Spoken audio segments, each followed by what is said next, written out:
ক্রান্তিকাল পার করছে পোশাক খাত, প্রতিদিনই বন্ধ হচ্ছে কারখানা। তবে গার্মেন্টস শিল্পের ঝড়ঝঞ্ঝা একসঙ্গে মোকাবেলার জন্য সকলের সহযোগিতা চাইলেন বিজিএমইএর নবনির্বাচিত সভাপতি রুবানা হক। দায়িত্ব নিয়েই বললেন, তদারকির ক্ষেত্রে এখন সক্ষম বিজিএমইএ, অ্যাকর্ড অ্যালায়েন্সের কোনো প্রয়োজন নেই, কারো প্রেসক্রিপশন মানা হবে না বলেও জানান তিনি।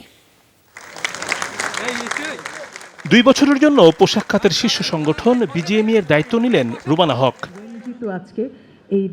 উত্তরায় বিজিএমইএর নিজস্ব ভবনে 36তম বার্ষিক সাধারণ সভা শেষে হস্তান্তর করা হয় দায়িত্ব। এ সময় নবনির্বাচিত প্যানেলের সকল সদস্যই উপস্থিত ছিলেন। সবাইকে সাথে নিয়ে পোশাক খাতকে নতুন উচ্চতায় নেবার প্রত্যয় ব্যক্ত করেন প্রথম নারী সভাপতি। শিল্পের বিভাজন কখনোই কাম্য নয়। বিজিএমইএ একটি প্রাণবন্ত প্রতিষ্ঠান এবং এই প্রতিষ্ঠান শুধু সেবা দেয়, এবং সেবা দিতে গিয়ে কখনো আমরা সফল হই, কখনো ব্যর্থ হই, কিন্তু দুটোরই দায়ভার আমাদের। এবং যত ঝড়ঝঞ্ঝাই আসুক, ক্ষুদ্র এবং মাঝারি শিল্পে যতই আমাদের ঝাপটা আসুক, বিশ্বাস রাখতে হবে, আস্থা রাখতে হবে যে আমরা একেবারে দৃপ্ত প্রত্যয় নিয়ে এগিয়ে যাব।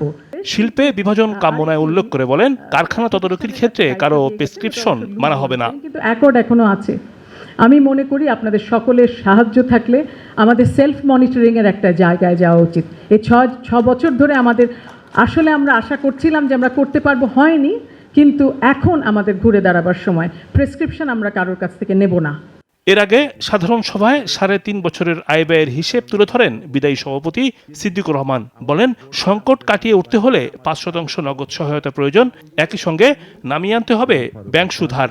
আমাদের ইন্ডাস্ট্রিগুলো অনেক দূরে গিয়েছে, কিন্তু আমরা তারপরে প্রাইস পাই না।